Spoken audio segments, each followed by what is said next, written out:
अब वो समय नहीं है ढोंगी अपराधनाथ जी जो आप नंगा नहाइएगा क्या निचोड़ेगा क्या। अरे योगी जी आपने तो सारी रेवड़ी अपने रिश्तेदारों को बांट दी, हमने तेल दिया ऐसे कल अरे किया तो यूपी में क्या किया भैया। अरे भैया आप प्रधानमंत्री हैं, आपका तरीपार गृह मंत्री है, आप जवाब दीजिए। आपको चुनाव में ही बांग्लादेशी घुसपैठिए नजर आते, बाकी समय क्या मुजरा गा रहे होते आप हैं। आज प्रधानमंत्री ऐसी भाषा बोलता है, बेटी छीन लेगा, जमीन छीन लेगा, भैंस छीन लेगा, मंगलसूत्र छीन लेगा। कौन छीनेगा? प्रधानमंत्री जी बताइए ना। देखिए भाजपा आरएसएस में जो लोग हैं वो लेटरिन खाते हैं, गोबर खाते हैं, उनको अकल ही नहीं है। देश का भविष्य है, जब युवा मचलता है तो भूचाल आ जाता है। ये जानबूझकर युवाओं को परेशान कर रहे हैं। नहीं क्यों ऐसा अपनी सरकार के लिए जो ट्वीट करना पड़ रहा है, उन्हें पुलिस से कहना पड़ रहा है कि पुलिस इसको देखे, छात्रों की मांगों को ध्यान। पुलिस क्या देखेगी? लोक सेवा आयोग देखेगी। 1993 बैच का कैडर है ठाकुर संजय सिरनेत। आप बताइए ना, गोरखपुर के पीपीगंज गांव के रहने वाले हैं। अरे योगी जी आपने तो सारी रेवड़ी अपने रिश्तेदारों को बांट दी, चंदा दो धंधा लो, यही काम बचा है। आप एक बात बताओ, वो गोरखपुर के रहने वाले हैं ठाकुर संजय सिंह सिरनेत, वो डिप्टेशन पर गए हुए थे, ईडी तक में गए हुए हैं, विदेश सेवा में गए हुए हैं, वो लोक सेवा आयोग के अध्यक्ष बनाए गए हैं। उनको क्या मालूम वो भाजपा के रहमो करम पर बने हैं, उन्हें छात्रों से क्या मतलब। वो तो जो भाजपा का एजेंडा होगा, जो पीएमओ तय करेगा, जो सीएम ऑफिस तय करेगा, उसी पर ये नौटंकी करेगा। तो कह रहे हैं विपक्ष जो है, उसका कहना है लोकसभा आयोग का कि विपक्ष राजनीति कर रहा है इस मुद्दे पर, युवाओं को जो है बरगला रहा है। देखिए देश के सभी लोकतांत्रिक पार्टियों को छात्रों का साथ देना चाहिए।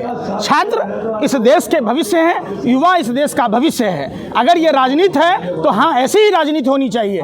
ऐसी राजनीति नहीं होनी चाहिए कि आप छात्रों पर बर्बरता पूर्वक लाठी चार्ज कीजिए, आंसू गैस के गोले छोड़िए, आप उनको लाठियां बरसाइए। ये अपने ही मुल्क में अपना अधिकार मांग रहे हैं। आप कोई ये बांग्लादेशी नहीं है, ये उसी उत्तर प्रदेश के हैं और उसमें सबसे ज़्यादा हिंदू समाज के लोग हैं। दुर्भाग्य की बात है कि हिंदू हिंदू कह रहे हैं और हिंदुओं का कोई शोषण नहीं है। ये तो रावण और कालनेमी के लोग हैं, भगवा पहन के आप ड्रामा कर रहे हैं।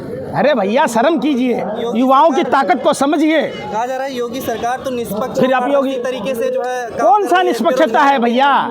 आए दिन उत्तर प्रदेश के हर जिलों में डीएपी खाद के लिए लोग 5-5 दिन लाइन में लग रहे हैं। चित्रकूट में गूंगी महिला के साथ बलात्कार हुआ, उसके 6 वर्षीय बच्ची के साथ बलात्कार हुआ। अरे कौन सा पारदर्शी की बात कहते हैं। बीएचयू की हिंदू छात्रा थी जिसके साथ भाजपा आईटी सेल के लोगों ने गैंगरेप किया था और उनको ये सम्मान करने वाले लोग हैं। ये चिम्यानंद जो देह मालिश कराने वाले लोग हैं, उनको सम्मानित करने वाले लोग हैं। ये हिंदू धर्म की बात कहते हैं। अरे हिंदू धर्म का मतलब होता है, सत्य सनातन हिंदू धर्म का मतलब होता है पेड़ के पूजने की परंपरा, चींटियों को पूजने की परंपरा, पक्षियों को, मछलियों को, कुत्तों को, सांप को, 84 लाख योनों के भरण पोषण की बात होती है। हिंदू धर्म में लाठी अगरासा भाला का मतलब आसान नहीं है। क्या यूपी में रोजगार की स्थिति दयनीय है, रोजगार नहीं है? अरे भैया इनसे पूछिए ना कि आप जो झारखंड में, महाराष्ट्र में जाके रोजगार की गारंटी बांट रहे, आप जो बटने और कटने की बात कह रहे, आपने हरिजन शब्द का इस्तेमाल कैसे किया?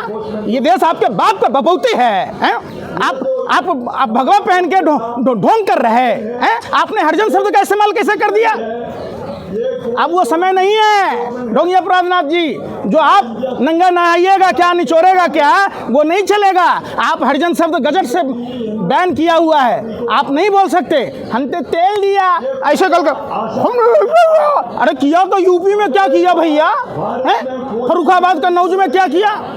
और ये हिंदू की बात कह रहे, बनारस में अभी देखिए रायबरेली से प्रयागराज तक सड़क बन रही है। मंदिरों को ऐसे तोड़ा जा रहा है, ऐसे तोड़ा जा रहा है कि मत पूछिए। भगवान की मूर्तियों का क्या, बनारस करी रोड में क्या हुआ, जो वेद पुराणों में वर्णित मंदिरें थी। ये देखिए ये उत्तर प्रदेश का कितना बड़ा ढोंग करता है ये ढोंगी। जब तिरुपति बालाजी में गाय की चर्बी, सुअर की चर्बी, मछली की चर्बी से निर्मित घी में लड्डू परोसा गया वो लड्डू अयोध्या तक आया, इसका खून नहीं खौला, इसका तो खून पानी है। अरे ये तो आदमी नहीं जानवर है भाई, है? आप अपने आप को सत्य सनातनी धर्म का ठेकेदार बनते हैं। आपने कभी नंदिनी घी वाले का जांच नहीं करवाया कि 320 रुपए किलो में घी मिलता है क्या? लेकिन लोग जो है एकजुट नहीं हो पा रहे हैं, क्या क्यों बात हो रही है बटोगे और कटोगे, एक है नेक है? अरे भैया, सब दिन हम एक थे, नेक थे, एक थे, सेफ थे। अगर हम एक नहीं होते तो गोरे अंग्रेजों को 7 समुंदर पार थोड़े ना खदेड़ पाते। कोई भाजपा आरएसएस का बाप दादा जो नेता है, किसी का बाप दादा है, वो कहिए ना कि आप हर दिन तो दूसरे के बाप दादा के बारे में पूछते हो, अपने बाप दादा के बारे में बता दो कि गोरे अंग्रेजों का जूता चाटते थे, कि तलवा चाटते थे, कि मुखबरी करते थे, कि दलाली करते थे, कि चौका बर्तन करते थे, कि गार्ड की नौकरी करते थे। अरे किसी भाजपा आरएसएस में जुड़े हुए लोगों को कोई बता सकता है कि हमारा बाप फांसी के फंदे पर चूम गया? आप इनसे पूछिए दलाली किसने की? सूर्य नारायण कौन था भगत सिंह के खिलाफ केस लड़ने वाला? सर शादीलाल कौन था जिसका आज भी चीनी मिल है? सावरकर कौन था? आप पूछे ना, इनका तो इतिहास अंग्रेजों की दलाली और मुखबरी में बीता। और ये रावण और कालनेमी के लोग हैं। जिस तरीके से रावण अगर अपने राष्ट्रीय वेशभूषा में जाता, माँ सीता का अपहरण नहीं कर पाता। मोदी जी कह रहे हैं कि झारखंड में जाकर के कि घुसपैठिए आपकी बेटियों को छीन ले रहे हैं, तमाम चीज़ें ऐसी बातें कह रहे हैं, क्या लग रहा है? इसके पहले मंगलसूत्र की बात की। अच्छा, आप पत्रकार हैं, ईमानदारी से बताइएगा। हम उम्मीद करते हैं कि आप भी रोटी खाते होंगे। रोटी खाते हैं, गोबर खाते हैं? सही सही बताइएगा। वो तो देखिए, भाजपा आरएसएस में जो लोग हैं वो लेटरिन खाते हैं, गोबर खाते हैं, उनको अकल ही नहीं है। अरे भैया, आप प्रधानमंत्री हैं, आपका तरीपार गृह मंत्री है, आप जवाब दीजिए। सरहद की सुरक्षा 20 से 25 किलोमीटर तक केंद्र सरकार की निगरानी में होता है। आप भारत माँ के सपूतों को बदनाम कर रहे हैं, आपकी सरकार है। आपको चुनाव में ही बांग्लादेशी घुसपैठिए नजर आते, बाकी समय क्या मुजरा गा रहे होते आप हैं? आज प्रधानमंत्री ऐसी भाषा बोलता है, बेटी छीन लेगा, जमीन छीन लेगा, भैंस छीन लेगा, मंगलसूत्र छीन लेगा। कौन छीनेगा? प्रधानमंत्री जी बताइए ना। आपने जिस आर्टिकेट लड़की का अपहरण कराया था, आज उस प्रदीप शर्मा का क्या हाल है? उसकी सीडी का डर था आपको, प्रदीप शर्मा के पास सीडी है, कपिल मिश्रा ने बयान दिया था। उस लड़की का बता दीजिए। उस गुजरात से 40 से 50 हज़ार लड़कियां गायब हैं। कहाँ गायब हैं? किसने बेटियों को छीना? अरे किसने बेटियों को छीना? आप जवाब दीजिए ना प्रधानमंत्री जी कि बीएचयू के पीड़ित छात्रा के गैंगरेपी आरोपी को आपने बचाया। किसने बेटियों को तार तार किया? इसी जंतर मंतर पर देश की पहलवान बेटियों को झंडे के साथ घसीटा गया। किसने बेटियों को छीना? जवाब दीजिए। अंकिता भंडारी का क्या हुआ? बनारस में क्या हुआ? आप बताइए। फर्रुखाबाद कन्नौज में क्या हुआ? आए दिन कौन बेटियों को छीन रहा है? यूपी में आए दिन अपराध हो रहे हैं, अपराध की घटनाएं सुनने में आ रही हैं, आप भी स्टेटस लगाते हैं इसको लेकर के। क्या कहेंगे जो इस तरीके का अपराध हो रहे हैं? और एक तरफ अपराध मुक्त की बात होती है, दंगा मुक्त की बात होती है। दिल्ली में जहाँ प्रधानमंत्री रहते हैं, जहाँ देश का तरीपार गृह मंत्री रहता है, वहाँ अपराध कम है क्या? देश का सर्वाधिक अपराध वाला राज्य दिल्ली है, जो अमित शाह के अंतर्गत आता है, गृह मंत्रालय के अंतर्गत आता है। अभी लॉरेंस बिश्नोई का आदमी दिल्ली के चारों साइड देखिए हवाई फायरिंग करता है, लोगों को पर्चा बेचता है, 5 करोड़ दे दो। अरे लॉरेंस बिश्नोई का आपका रिश्तेदार है जो साबरमती जेल में बंद होकर प्रेस कॉन्फ्रेंस करता है। आप 2 कौड़ी के लॉरेंस बिश्नोई को ऐसे बना दिया, आप दाऊद को पकड़ने की बात कर रहे हैं, आपसे 2 कौड़ी का लॉरेंस बिश्नोई नहीं संभल रहा है। कौन सी दिन अपराध नहीं होता बताइए? यही प्रधानमंत्री जी कहते थे, भाइयों एवं बहनों, मित्रों, ये हथियार कहाँ से आते हैं? देश का प्रधानमंत्री कमजोर है। उनके बातों से आज लगता है कि वाकई नरेंद्र मोदी कमजोर है। ये सस्ता गांजा पीते हैं, पता नहीं कब गांजा पीते हैं। दिन भर कहते क्या हैं समझिए, दिन भर भाजपा के नेता कहेगा देश सुरक्षित हाथों में है, और जब चुनाव आएगा तो बांग्लादेशी घुसपैठिए घुस गया। अरे भैया, आपके पास गृह मंत्रालय है भाई। बांग्लादेश, झारखंड और महाराष्ट्र कोई बांग्लादेश का बॉर्डर नहीं है कि बांग्लादेशी घुसपैठिए घुस गए तो अमित शाह जी आपको जवाब देना होगा कि ये बांग्लादेशी घुसपैठिए भारत में कैसे घुसे, और आप चुप हैं तो क्यों चुप हैं? यूपी में सीएम योगी के बारे में कहा जा रहा है कि महाराष्ट्र इलेक्शन के बाद उन्हें केंद्रीय नेतृत्व हटा देगा। इस तरीके की बात अखिलेश यादव कह रहे हैं, इसके पहले केजरीवाल कहे थे। क्या लगता है आपको? देखिए, अगर इन लोगों ने नहीं बोला होता तो कब के हट गए होते।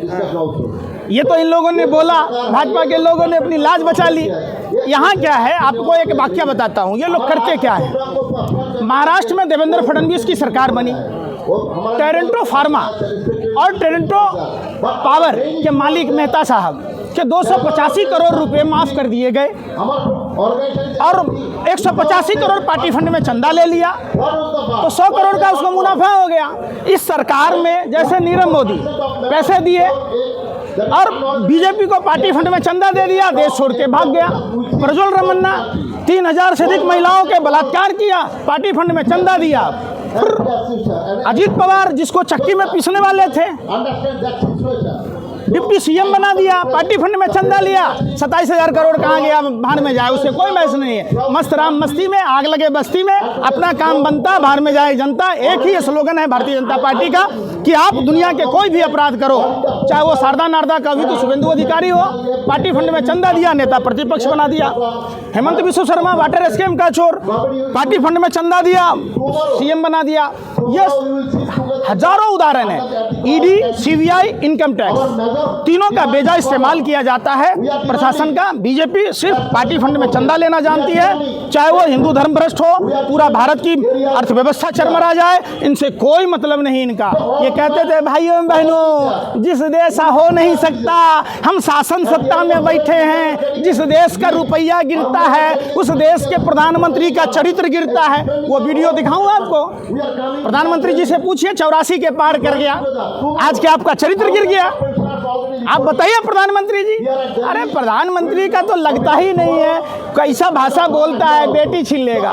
देश का प्रधानमंत्री अगर इस बात को लेकर देश की आवाम को डराता है तो हम कहते हैं अगर प्रधानमंत्री की जगह हम होते तो मुंह में कालिक पोत कर चुल्लू भर पानी में डूब मरते। शर्म आनी चाहिए प्रधानमंत्री को। आज युवा जिस तरीके से सड़कों पे दिन रात प्रदर्शन चल रहा है प्रयागराज में, वहीं कुंभ लगने की बात कही जा रही है, कुंभ मेले का आयोजन हो रहा है, इन सब मामलों को देखते हुए आज यहाँ कर्मचारी जंतर पर क्या कहेंगे? देश में कोई एक वर्ग बता दो आप जो सड़कों पर ना हो, जो परेशान ना हो। देश की महिलाएं, देश के युवा, देश के किसान, देश के कर्मचारी। देखिए अगस्त मुनि समुद्र पी गए और अटल मुनि पेंशन पी गए, नरेंद्र मुनि तो पूरा रोजगार पी गए चटक कर। उनके नाक के नीचे कॉन्ट्रैक्ट बेस पर नौकरी लगता है, रिश्वत खाता है और वो पैसा पार्टी फंड में जाता है। परमानेंट नौकरी नहीं करते, कर्मचारियों के पेंशन बंद कर दिए। देश की बहुसंख्यक आबादी हिंदुओं की है, 80% कर्मचारी हिंदू हैं। आप कह रहे हो मुसलमान की चाबी टाइट कर रहे हैं, अरे भैया हम जैसे हिंदुओं की भी चाबी टाइट का पूरा टाइट कर दिया, चाबी स्प्रिंग टूट गया। अब सोचने की शक्ति खत्म हो गई कि हमने कैसे राजा को चुना, जो राजा रक्षक नहीं भक्षक है। नेशनल दस्तक की आपसे गुजारिश है कि अगर इसको बचाना चाहते हैं तो नेशनल दस्तक को सब्सक्राइब करने के लिए रेड कलर के सब्सक्राइब बटन को दबाएं, फिर बेल आइकन की घंटी दबाएं। नेशनल दस्तक को बचाने के लिए बहुत जरूरी है कि हर खबर को शेयर करें, लाइक करें, कमेंट जरूर करें।